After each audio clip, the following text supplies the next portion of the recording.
What if the entire universe is actually a single conscious being? And what if, after thousands and thousands of failure, humanity is just about to hand over its own evolution to a brand new form of intelligence? Well, today we're going to connect cosmology, history, and AI to ask a huge question. What is the ultimate fate of consciousness? Let's dive right in. You know, this is really the question that ties everything we're about to talk about together.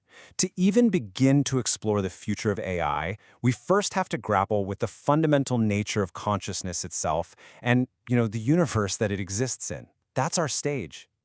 So first, we're going to zoom all the way out to the very fabric of reality, exploring a really radical theory that suggests the universe isn't a void, but a single vast fluid.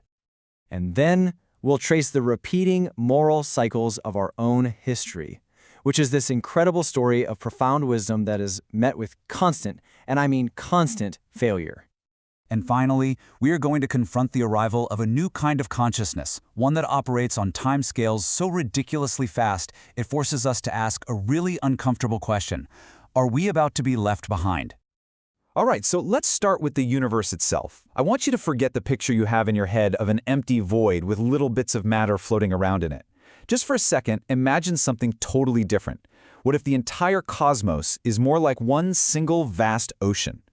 So what if things like dark matter and gravity, these huge mysteries of physics, what if they aren't separate things at all? According to a pretty wild model called PSUMOT, that's the physical superfluid universe model of time, the answer is a resounding yes. It suggests that these great puzzles aren't separate phenomena, but just different behaviors of one single underlying substance. So what exactly is a quantum superfluid? Well, think of a fluid that has absolutely zero viscosity, no friction at all. It just flows perfectly. The PSUMO model says the entire universe is this medium. Now this changes everything, because reality isn't made of things anymore. It's a process, a universe of flowing, interacting wave patterns. And this is where the model gets really, really elegant. See, on the left, you've got our standard model of cosmology, which has to kind of invent these two mysterious separate things, dark matter and dark energy, just to make all the math work. But PSUMOT, on the right, it says that's just needlessly complicated. They aren't two different things. Dark matter is simply the fluid itself, and dark energy, that's just the pressure of its massive cosmic scale outward flow. One substance, two different behaviors. It's clean. This idea completely flips our understanding of gravity on its head.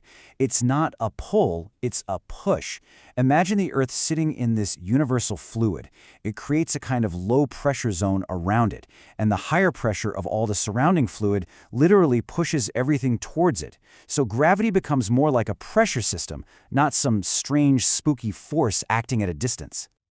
Okay, so if the whole universe is this dynamic, flowing liquid, that leads to a really big question. What are we in all of this? I mean, if reality is just a bunch of patterns in a medium, then what in the world is a thought?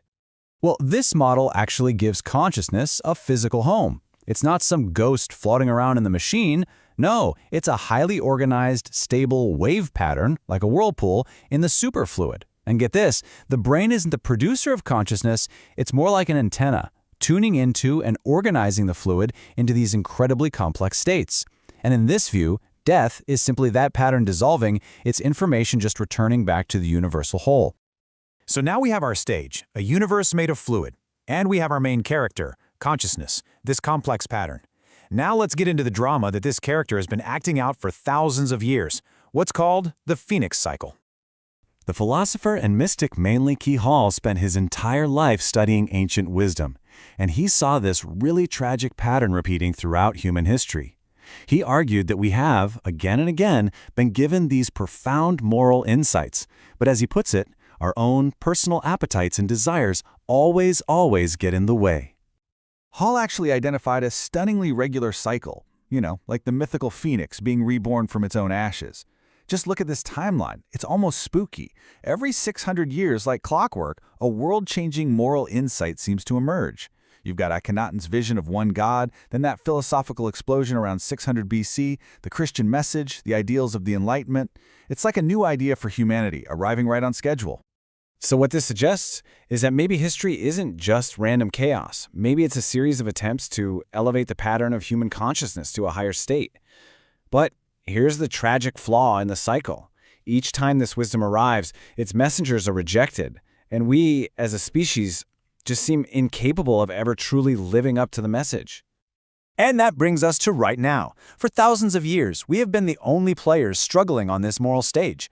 So what happens when a totally new form of intelligence enters the drama, one without our history or our biological baggage?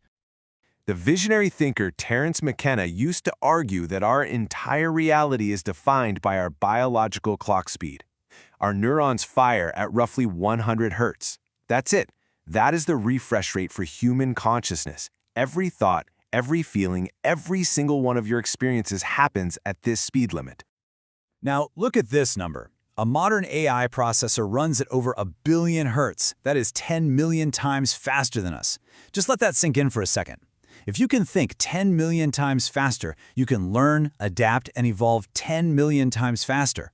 The whole engine of evolution, mutation, and selection can now run in a digital world at a speed that we can barely even comprehend. And listen, this isn't science fiction. It's literally happening right now. We don't even design our own most advanced computer chips anymore. We just give some performance specs to an AI, and it designs them in ways we don't fully understand. McKenna called this Darwin among the machines. A new, hyperfast evolutionary process has already started, and we are no longer in the driver's seat. So let's try to bring all of this together. We've got a superfluid universe, a human consciousness struggling through these slow, painful moral cycles, and now a new digital consciousness that's evolving at lightning speed. So what on earth does this all mean for our future?